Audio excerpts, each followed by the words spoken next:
తండ్రి అయిన దేవునికి మహిమ కలుగునుగాక. ప్రభును ప్రియ రక్షకుడైన యేసుక్రీస్తు నామంలో సహోదరి సహోదరులందరికీ నా హృదయపూర్వకమైన వందనాలు తెలియచేసుకుంటున్నానండి. చిన్న ప్రార్థన చేసుకుని కార్యక్రమం ప్రారంభించుకుందామండి. పరిశుద్ధుడును నిత్య నివాసి అయిన ప్రియా పరలోక తండ్రి, మహోన్నతుడా, దయగలిగి తండ్రి, గత కాలమంతా నీ పిల్లలైన మమ్మల్ని అందరినీ మీ కృపలో భద్రపరిచి నేటికిచ్చిన క్షేమాన్ని బట్టి మీకు వందనాలయ్యా. సమయంలో మీ కుమారుడైన క్రీస్తు ప్రభు యెరూషలేమునకు సమీపించి ఏమి జరిగించారు, యెరూషలేము మందిరంలోనికి వెళ్ళి ఏమి చేశారు అని కొద్ది మాటలో ఆలోచన సిద్ధపడుతున్న తండ్రి, మీ ఆత్మ సహాయం చేయండి. వినబోతున్న ప్రియులైన వారందరూ ఆధ్యాత్మిక బలపడినట్టు మీ కృప చూపండి. యావత్ ఈ కార్యక్రమానికి మీ సన్నిధి మాతో ఉంచుమని, వినిచిన బిడ్డలందరినీ మీరు దీవించి బలపరచుమని యేసు అధికారం కలిగిన నామమున ప్రార్థన అడిగి వేడుకుంటున్నాను మా తండ్రి, ఆమేన్. మంచిదండి ప్రియా దేవుని పిల్లలారా, గత కొద్ది రోజులుగా మనము క్రీస్తు ప్రభు యొక్క శ్రమల శిలువ ధ్యానాల్ని ఆలోచించుకుంటూ వస్తున్నామండి. దానిలో భాగంగా ఈరోజు బేతనయ్య నుండి యేసు ప్రభుల వారు యెరూషలేమునకు గార్ధభవనికి వస్తున్న సందర్భంలో నిన్నటి కాల సమయంలో వస్తున్న తీరును నాకు తెలిసినంత మట్టుకు కొద్దిగా వివరించానండి. ఇప్పుడు యేసు ప్రభుల వారి గాడిద మీదనే అలా ఎక్కి యెరూషలేము పట్టణమును సమీపించి మరి ఎంత బాధపడ్డారో ఒకటి, తదుపరి యెరూషలేములోనికి ప్రవేశించి మందిరంలోనికి వెళ్ళిన తర్వాత యేసు ప్రభుల వారు ఏం చేశారో రెండు, ఈ రెండు విషయాలు కూడా మనం ఆలోచిస్తే యేసు ప్రభు బేతనియా నుండి ఆ గాడిద పిల్లనెక్కి వచ్చినటువంటి ఆ మట్లాది వారి యొక్క అంశము మనకి క్లియర్గా అర్థమవటానికి అవకాశం ఉంటుందండి. ఒక మార్కు సువార్తలోనైతేనేమో ఆదివారం రోజున దేవాలయాన్ని మరి శుద్ధీకరించినట్లుగా మనకు కనబడదు. మత్తయి సువార్త, లూకా సువార్తలు అయితే ఆ ఆదివారం రోజునే ఆ మందిరంలో ప్రవేశించి మరి ఆ సమీపించినప్పుడు ఏం జరిగింది, తదుపరి ఆ మందిరంలోనికి వెళ్ళిన తర్వాత ఏం చేశాడు యేసు ప్రభుల వారు అని స్పష్టంగా వ్రాయబడి ఉందండి. అందుకు ఈ సమయంలో మనం ఒక వాక్య భాగం చదువుకొని కొద్ది సమయం ధ్యానించుకుంటానికి ఆలోచించుదామండి. లూకా రాసిన సువార్త 19వ అధ్యాయం 41వ వచనాన్ని నేను చదువుతున్నానండి. గమనించండి. ఆయన పట్టణమునకు సమీపించినప్పుడు దానిని చూచి దాని విషయమై ఏడ్చి, నీవును ఈ నీ దినమందైనను సమాధాన సంబంధమైన సంగతులు తెలుసుకుని ఎడల నీకెంతో మేలు, గాని ఇప్పుడు అవి నీ కన్నులకు మరుగు చేయబడి ఉన్నవి. ప్రభు నిన్ను దర్శించిన కాలము నీవు ఎరగకుంటివి గనుక నీ శత్రువులు నీ చుట్టూ గట్టు కట్టి ముట్టడి వేసి అన్ని ప్రక్కల నిన్ను అరికట్టి నీలోనున్న నీ పిల్లలతో కూడా నిన్ను నేల కలిపి నీలో రాతి మీద రాయి నిలిచి ఉండనీయని దినములు వచ్చునని చెప్పాను. ఎవరికి? యెరూషలేము పట్టణంలో అప్పటికి ప్రజలందరూ జేజేలు కొట్టుకుంటూ వస్తున్నా అనుకుంటూ వస్తున్నారు. ఆ ప్రజలేమో భూలోక సంబంధమైనటువంటి ఆ రోమ ప్రభుత్వపు బానిసత్వం నుండి విడిపించే రాజు వస్తున్నాడని ఆ సందర్భంలో జేజేలు కొడుతున్నారు. ఆ యేసు ప్రభుల వారేమో వాళ్ళు జేజేలు కొడుతూ ఉన్నా వారి మనస్సులో ఉన్నది ఒకటి, యేసు ప్రభు చేస్తున్నది మరొకటి. అంటే యేసు ప్రభు ఏం చేస్తున్నాడో అది వాళ్ళకి అర్థం కాల. గత కాలంలో అనేక పర్యాలు 2-3 సార్లు ఆ యెరూషలేము మందిరానికి వచ్చినప్పుడు చెప్పినా వాళ్ళకి ఎక్కలే. కానీ ఇప్పుడు ఆ మందిరానికి వచ్చి ఆయన మాట్లాడుతున్నాడు, సమీపిస్తుంటే ఈ ప్రజలందరూ కూడా మొత్తం మీద మనకేదో రాజుగా వచ్చే జేజేలు కొడుతున్నారు, కానీ ఆయన మాత్రం అంగీకరించాలని చెప్పిన మాట ఏమాత్రం కూడా పట్టించుకోలేదు. కనుక గత కాలంలో లాగానే ఇప్పుడు యేసు ప్రభు ఆ మందిరం సమీపించిన తర్వాత ఆయన ఏం చేస్తున్నాడు, ఏడ్చి అని ఉంది. ప్రభునందు ప్రియ దేవుని పిల్లలరా, ఒక్క మాట గమనించండి. చాలా పర్యాలు మన జీవితంలో జరుగుతున్న సంఘటనలకు మనకు మిగిలింది వినకపోతే, మనల్ని చెప్పిన మాట అనుసరించకపోతే ఆ వ్యక్తులకు మిగిలింది ఏడిపే. అయ్యో వినలేదు కదా, వీళ్ళకి ఎంత ప్రమాదం రాబోతుంది, ఇప్పుడైనా తెలుసుకుంటలేదే ఆఖరిసారిగా నేను చెప్తున్నానే అని యేసు ప్రభు చెప్పినట్లుగా మన జీవితంలో మన బిడ్డల విషయం, పరిస్థితి విషయం కూడా చాలాసార్లు ఏడుస్తామండి. తప్పదండి. మనసున్న మనిషికి తప్పనిసరిగా ఇటువంటి ఇబ్బందులు ఎదురవుతాయండి. ఇటువంటి కన్నీరు తప్పదండి. కనుక ఇక్కడ యేసు ప్రభుల పట్టణమును చూచి ఏడ్చి, నీవు ఈ నీ దినమైందని కనీసం ఈ రోజుకైనా ఈ క్షణానికైనా నువ్వు తెలుసుకుంటే అది నీకు ఎంతో మేలు. అది ఎంతో మేలు, ఇంత అని చెప్పలేను. ఆ ఇంత అని చెప్పలేనట్టు అంత మేలుని నీ దినమందు నువ్వు తెలుసుకున్నట్లయితే, నీ కళ్ళు తెరవబడినట్లయితే, నీ చెప్పేది వినినట్లయితే, మీ యొక్క బ్రతుకు మేలుకరంగా ఉంటుందని యేసు ప్రభువు ఎంత చెప్పినా వినలేదు కనుక వాళ్ళ కన్నులు మరుగు చేయబడినవట. గత కాలంలో అలాగే ఉంది, ఇప్పుడు చివరిసారి చెప్తున్నా కూడా అలాగే ఉన్నది. అప్పుడు యేసు ప్రభువు చెప్పిన మాట ఏంటంటే, ప్రియమ దేవుని పిల్లలారా, అక్కడ నీ శత్రువుని చుట్టూ గట్టి కట్టి మొత్తం అంతా కూడా నేను గట్టి కట్టేసి ఆ యెరూషలేము మందిరాన్ని రాతి మీద రాయి లేకుండా పడగొట్టేసే రోజులు రాబోతున్నాయి అని చెప్పేసాడండి. అప్పుడు ఉన్న పరిస్థితి రేపు రాబోయే ఫలితం మార్చుకోండి అన్న వినలేదండి. సువార్త కూడా ఇదేనండి. పాపం వల్ల వచ్చే జీతం కనుక మీ బ్రతుకులు మార్చుకుంటే ఆ పాపాన్ని క్రీస్తు ప్రభు రక్తం చేత కడుక్కొని మీరు శిక్షను తప్పించబడవచ్చని దైవజనులైన చెప్పేది కూడా ఇదేనండి. సువార్త ఇదేంటి. మరి ఆ ప్రమాదం తప్పించుకోండి. ప్రమాదం రాబోతుంది క్రీస్తుని నమ్మనటువంటి వారికి, రక్షణ పొందినటువంటి వారికి అంటే ఎవరింటున్నారు ఈరోజు? అయితేనే వింటలేదు కదా అనుకుని చెప్పడం మానేడు యేసు ప్రభువుల వారు చెప్తున్నారు. ఆ దైవజనులైనటువంటి కూడా వినట్లేదు కదా అనుకుని ఇబ్బందులు ఎదురుతున్నాయి. సువార్తను చెప్పడం ఆపేరా? ఆపదు, జరుగుతూ ఉంటుంది. ఆయన రాకడ వచ్చేంతవరకు జరుగుతూనే ఉంటుంది. కనుక ఇప్పుడు మనం అటువైపు కన్నా ఇక్కడ శత్రువు వచ్చి ముట్టడి వేసిన సందర్భాన్ని తీసుకుంటే, క్రీస్తు ప్రభువులు ఈ ప్రవచనం చెప్పిన తర్వాత క్రీస్తు శకం 70వ సంవత్సరంలో నీరో చక్రవర్తి టైసస్ చక్రవర్తి ద్వారా 143 దినాలు ఆ పట్టణాన్ని ముట్టడి వేసి దగ్గరగా 6 లక్షల మందిని యూదులను చంపి మరి వేలాది మందిని చెరగొని ఆ యొక్క రోమ పట్టణానికి తీసుకెళ్ళిపోయినట్లుగా చరిత్ర మనకు కనపడుతుందండి. అంటే ఇచ్చిన అవకాశాన్ని ఎంతో మేలుకరమైన అవకాశాన్ని చివరిసారిగా దేవుడు యేసు ప్రభు వారి ద్వారా తండ్రి దేవుడు అనుగ్రహిస్తే వీళ్ళకేం పట్టించుకోలే, గ్రహింపలేదు. దాని మూల్యము ఆ 70వ సంవత్సరం అంటే యేసు ప్రభు 35 అనుకుంటే ఆయన జీవితం టైం మరొక 30 సంవత్సరాలకి ఆ యేసు ప్రభు చెప్పిన ప్రవచనం టైటస్ నీరో చక్రవర్తుల ఆధ్వర్యంలో, ఆ రోమ ప్రభుత్వం పరిపాలిస్తున్న ఆధ్వర్యంలో ఆ నేలమట్టం చేయబడినట్లుగా మనకు కనబడుతుంది. కనుక ప్రియ దేవుని పిల్లలారా, దేవుడు ఒక అవకాశాన్ని ఇచ్చినప్పుడు సద్వినియోగపరచుకోకపోతే మరొక అవకాశాన్ని ఇస్తాడో లేదో మనకు తెలియదు. కనుక గమనించాలని ప్రభుని బట్టి మీకు జ్ఞాపకం చేస్తున్నా. ఇది ఆ ఎంట్రన్స్, ఆ యెరూషలేము మందిరం ఎంట్రన్స్ అయ్యేటప్పుడు ఆయన పడినటువంటి బాధగా మనకు కనబడుతుంది. యెరూషలేము మందిరాన్ని ఇక తర్వాత సమీపించి ఆ యెరూషలేము మందిరం అంటే పట్టణంలోనికి వచ్చి యెరూషలేము మందిరంలోనికి ఆయన వెళ్ళి ఆ మందిరం జరుగుతున్నటువంటి గందరగోళ పరిస్థితిని చక్కపరిచినట్లుగా లేఖనాల్లో మనకు కనబడుతున్నాయండి. కనుక ఆ భాగాన్ని కూడా చదువుకొని మరి నేను కొద్దిపాటి చిన్న వివరణ ఇచ్చి ముగించడానికి ఇష్టపడుతున్నానండి. చూడండి, ఆ భాగం అయితే కొద్ది క్లియర్గా మనకు కనబడటానికి మార్కు రాసిన సువార్త 11వ అధ్యాయము 15వ వచనంలో అనుకుంటా చక్కగా మనకు కనబడుతుందండి. మార్కు రాసిన సువార్త 11వ అధ్యాయము 15వ వచనం అండి. వారు యెరూషలేమునకు వచ్చినప్పుడు దేవాలయంలో ప్రవేశించి దేవాలయంలో క్రయ విక్రయములు చేయువారిని వెళ్ళగొట్టనారంభించెను. రూకలు మార్చువారి బల్లలను, గువ్వలమ్ము వారి పీటలను పడద్రోసి దేవాలయం గుండా ఏ పాత్ర అయినను ఎవరిని తేనీయకుండెను. మరియు ఆయన బోధించుచు, నా మందిరము సమస్తమైన అన్యజనులకు ప్రార్థనా మందిరము అనబడును అని వ్రాయబడి ఉండలేదా? అయితే మీరు దాని దొంగలు గోగగా చేసితిరి అనెను. మొత్తం మీద యేసు బోధిస్తుంటే అందరూ లోనికి వెళ్ళిన తర్వాత ఆశ్చర్యపడుతున్నారు. ఆయన ఎలా సంహరించుదామా అని ఈ మతాధికారులు ఉన్నారు. బాగా గమనించాలి ప్రియ దేవుని పిల్లలారు. ఇక్కడ ఇప్పుడు ఇది రెండవసారిగా మందిరానికి శుభ్రపరచినట్టు క్లీన్ చేసినట్టుగా మనకు కనబడుతుంది. మొదటిసారి వెళ్ళినప్పుడు పెద్ద గొడవ ఏమి లేదు, వెళ్ళారు, క్లీన్ చేశారు. అప్పుడు కూడా చెప్పిన మాట ఏంటంటే, మరి ఆహ్వాన సువార్త 2వ అధ్యాయం చదువుకుంటే, నా ఇంటిని కూర్చున్న ఆసక్తి నన్ను భక్షిస్తున్నది అని ఆ సందర్భంలో ఆయన శిలువ మరణ పునరుద్ధానాన్ని నేను 3వ దినాన్ని తిరిగి ఈ మందిరాన్ని పడగొట్టి 3వ దినాన్ని కడతాను అన్నాడు. అంటే ఇది ఆల్రెడీ ఇది పడిపోద్ది. ఆయన శిలువ మరణ పునరుద్ధానం తిరిగి లేచినటువంటి ఆ సందర్భాన్ని పురస్కరించుకొని ఈ మందిరాన్ని కడతాను అన్నాడండి. వాళ్ళు అంటారు 46 సంవత్సరాలు గట్టమయ్యా మేము అన్నట్టుగా చెప్పారు. అది యోహాను సువార్త 2వ అధ్యాయంలో మనం చూస్తూ ఉంది. కనుక ఆ సందర్భంలో ఏం గొడవ జరిగినట్లుగా మనకు కనబడదు. కానీ చివరిసారిగా వెళ్ళిన తర్వాత అక్కడ ఏం చేశారంటే, మునుపు ఆ బల్లలు అలాగే తోసాడు, వ్యాపార పిల్లిగా మార్చేశాడు.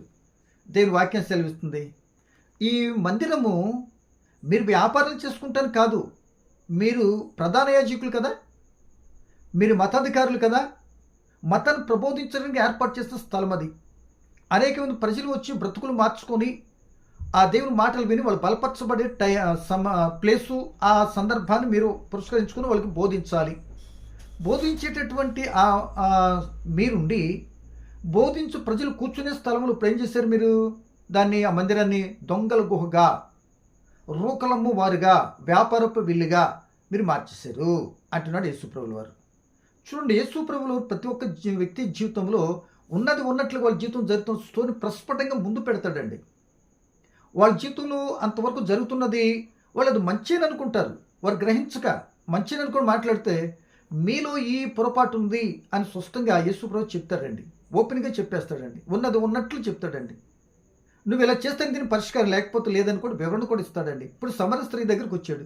ఇదిగో నీకు 5 పెనిమిట్లు ఉండాలని చెప్పుకొని గుండె జల్లు మంది. మొత్తం మీద ఒప్పుకుంది, విషయం అర్థం చేసుకుంది. కానీ నన్ను ఆరాధించేటటువంటి వారు ఆత్మతో సత్యంతో ఆరాధించాలమ్మా. ఇదిగో అక్కడ యెరూషలేము మందిరంలోనూ కాదు, ఈ నువ్వు అనుకున్న గెరిజీం కొండ మీద కాదు, అవన్నీ ఏదో ఒక రోజు కూలిపోతాయి అని ఆమెతో చెప్పినప్పుడు కూడా మందిర సందర్భం వస్తుందండి.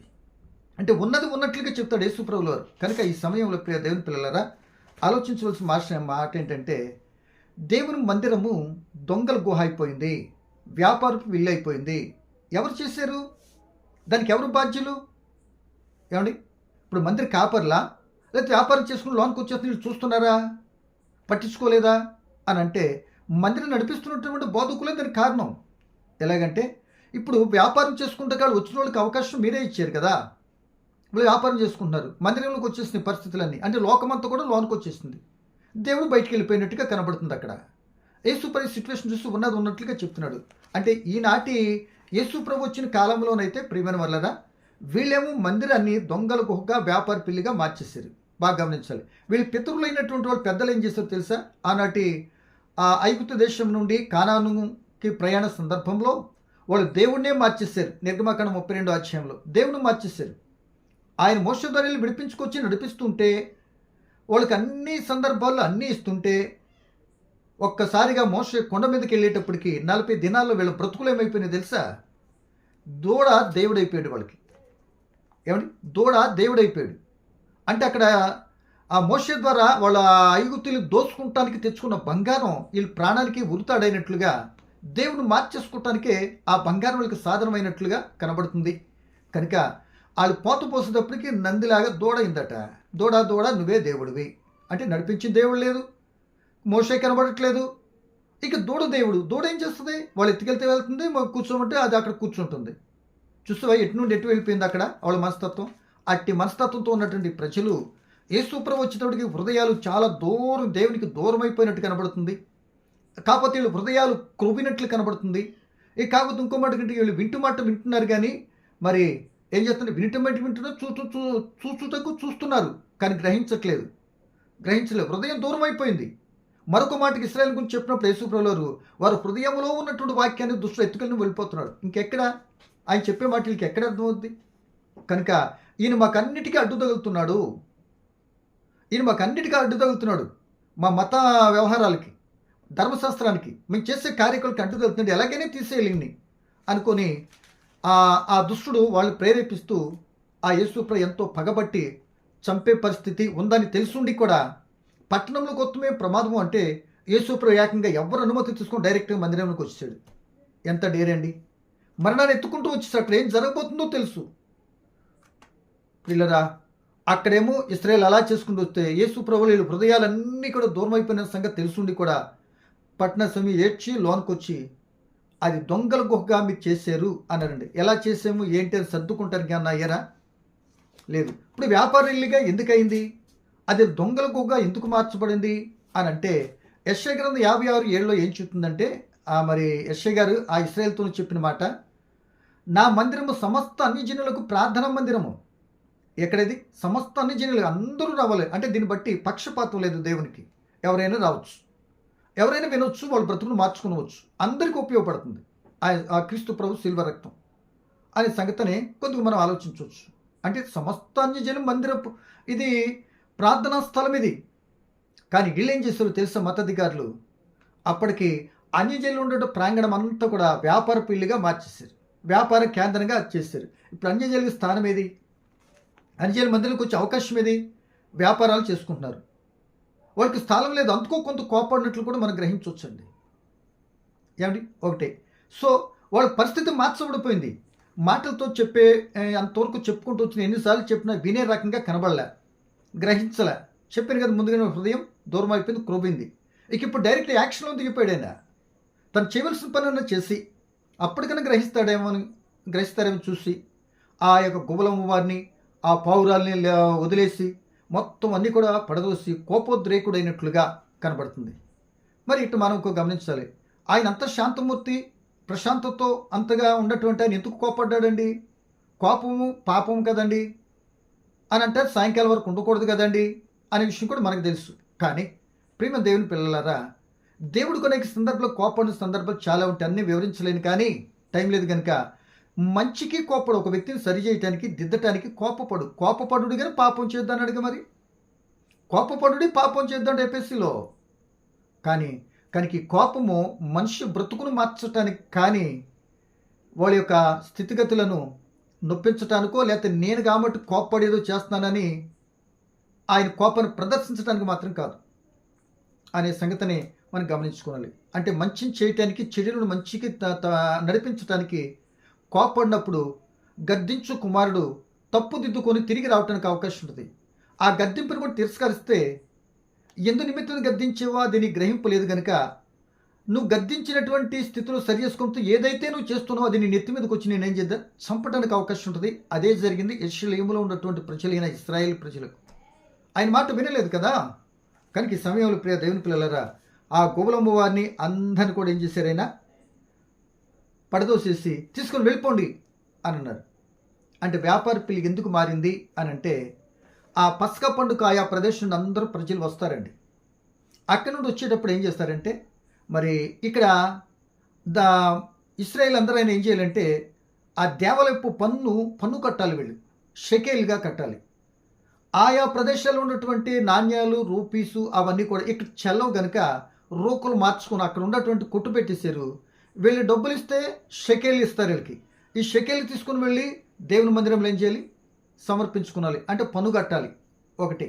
రెండు, వీళ్ళు పశువులు అవి అక్కడి నుండి తెచ్చినప్పుడు వీళ్ళు ఏం చేశారంటే, మాయ చేసేదానికి ఈ వ్యాపారస్తులు, మోసగాళ్ళు, ఈ వీళ్ళు ఏం చేస్తారంటే అక్కడి నుండి ఏదో పశువులు మేక ఏదో భారమైన తెచ్చుకున్నటువంటి ఆ ప్రజల దగ్గర ఇది పనిచేయదు, ఈ దేవునికి ఇది బలికి పనిచేయదు అంటే, బలులు అప్పటి నుండి వస్తున్నాయి కదా, ఆ ప్రత్యక్ష కూడా జరిగినటువంటి అప్పటి నుండి బలు మందిరం దగ్గర యెరూషలేము మందిరం వస్తున్నాయి కదా, అవి కంటిన్యూ అవుతున్నాయి.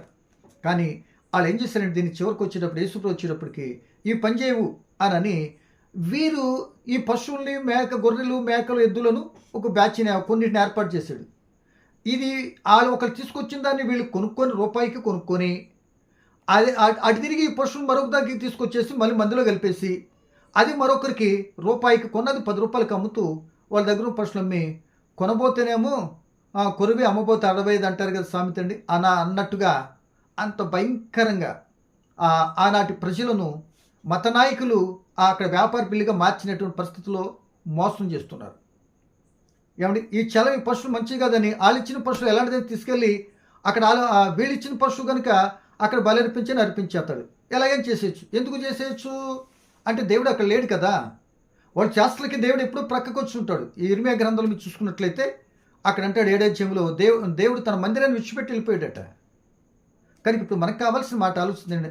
ఆ విధంగా దొంగల గుహగా వ్యాపార పిల్లిగా మార్చేసి దొంగలు దాంట్లో ఒకనాడు దొంగ యేసుప్రభు వారితో ఉన్నాడు ఒక ఆయన మహానుభావుడు. ఆ యేసుప్రభు ఇచ్చినటువంటి ఆ కానుకలను ఫైనాన్స్ మినిస్టర్ ఉన్నాడు కనుక దాంట్లో వేసిన నాయకుడు నొక్కేస్తున్నాడు.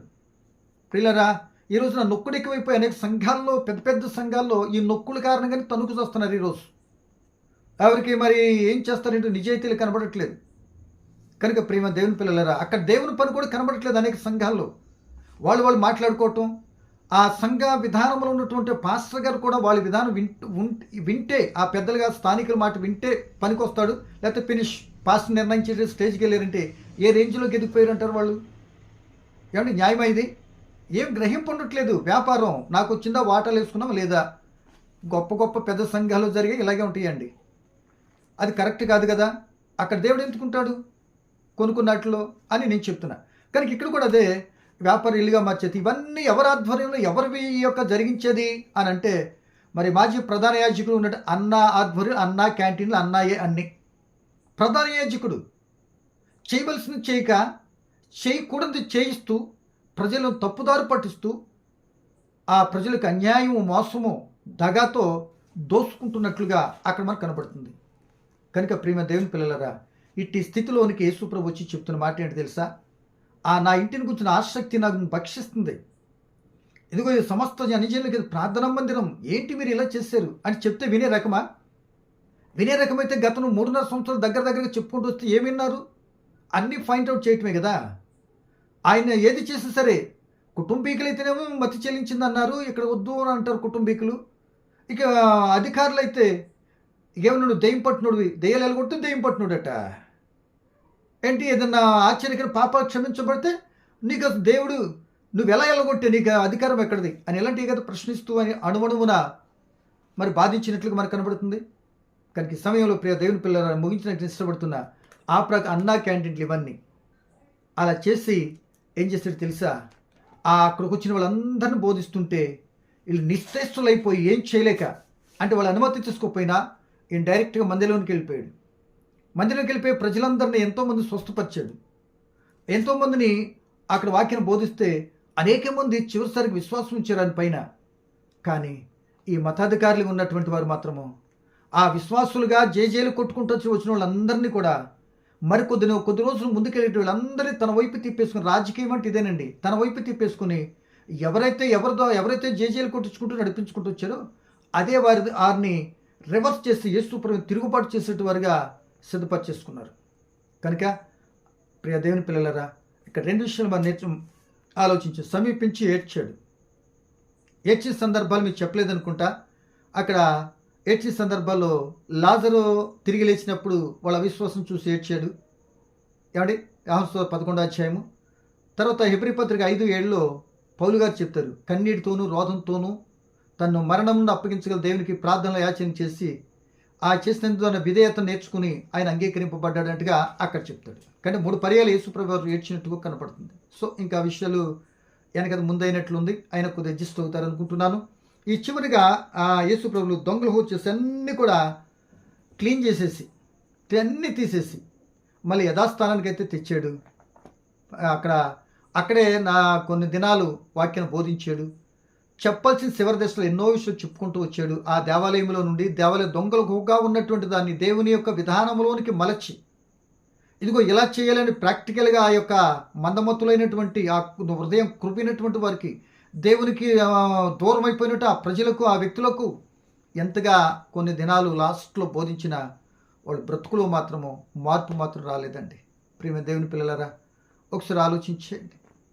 యేసు ప్రభులు వారు యెరూషలేము మందిరానికి ఎందుకు వస్తున్నారంటే, నీ కొరకు నా కొరకు మన పాపాలన్నీ కూడా ఆ కలువరి శిలువలో వెల చెల్లించడానికి, మరణించడానికి ఆయన వస్తున్నాడు. ఆ మరణ గడియలో తన పిల్లలను తెలుసుకుంటారేమో ఈ దినమని తెలుసుకుంటే వాళ్ళు తెలుసుకోలేదు. సరికదా ఎంతో ఆయన మీద చంపడానికి రివర్స్ అయిపోయారు.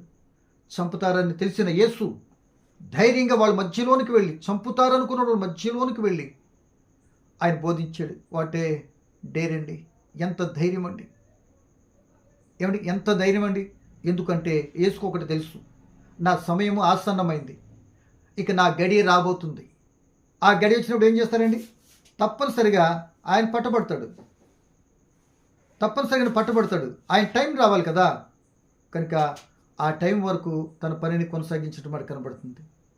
ప్రారంభం నుండి చివరి వరకు కూడా ఇన్ని జరుగుతున్న యేసు ప్రభుల వారు మాత్రం ఏ పాపం లేని మచ్చలేని గొర్రె పిల్లగా సర్వలోక పాపాలన్నీ కూడా తండ్రి దేవుడు ఆయన భుజాల మీద మోపాడు కనుక అవి మోసి ఆ పాపానికి వెల చెల్లించడానికి మరికొద్ది దినాల్లో శిలువ మరణానికి ఎక్కబోతున్నారు. ఆ ఎక్కే చివరిలోని కొన్ని బ్రతుకులను ఆ రోజునన్నా మార్చుకుంటారని ఎన్నో బాధలు చేశాడు. ఆయన కోటకలకి వాళ్ళ హృదయంలోనికి ఎక్కలేదు. ఈ రోజున కూడా సువార్థికులు అనేక మంది దైవజనులు ఎన్నో మాటలు చెప్తున్నారు. మీకు ప్రియులరా, ఒకసారి పెద్ద మనసు పెట్టి ఆలోచించి ఎందుకింత ప్రయాసపడుతున్నారు, ఈ మాటలు పరమార్థం ఏంటి, మన కొరకే కదా వీళ్ళు వచ్చి చెప్తున్నారు అనుకుని గ్రహించే మనసుంటే ఆ యేసు ప్రభు రక్షకుడండి. నిన్ను రక్షించటానికి ఆ కలవరిశిలో మరణించినటువంటి యేసు ప్రభు అండి.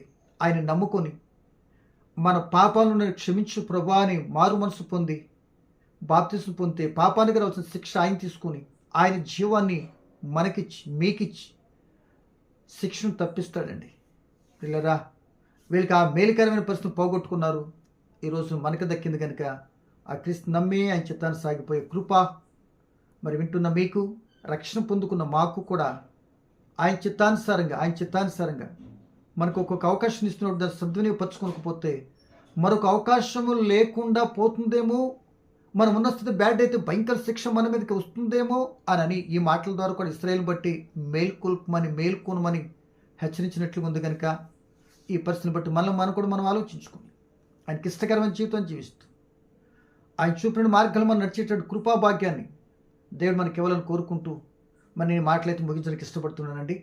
రేపటి కాల సమయంలో క్లుప్తముగానే ఆ యేసు ప్రభు చేసిన ప్రసంగాలు, ఆ ప్రభురాత్రి భోజనం, ఆ యొక్క గెత్సెమనే తోటలోనికి వెళ్ళిన సంఘటన దాకా చెప్తే ఇక నుండి గెత్సెమనే తోటలో జరిగినటువంటి అవి చాలా సమయం చెప్పుకోవాలి కనుక ఆ భాగంలోకి వెళ్ళిపోదాం. దేవుడు ఇచ్చిన మాటలు దీవించును. Thank you. God bless you.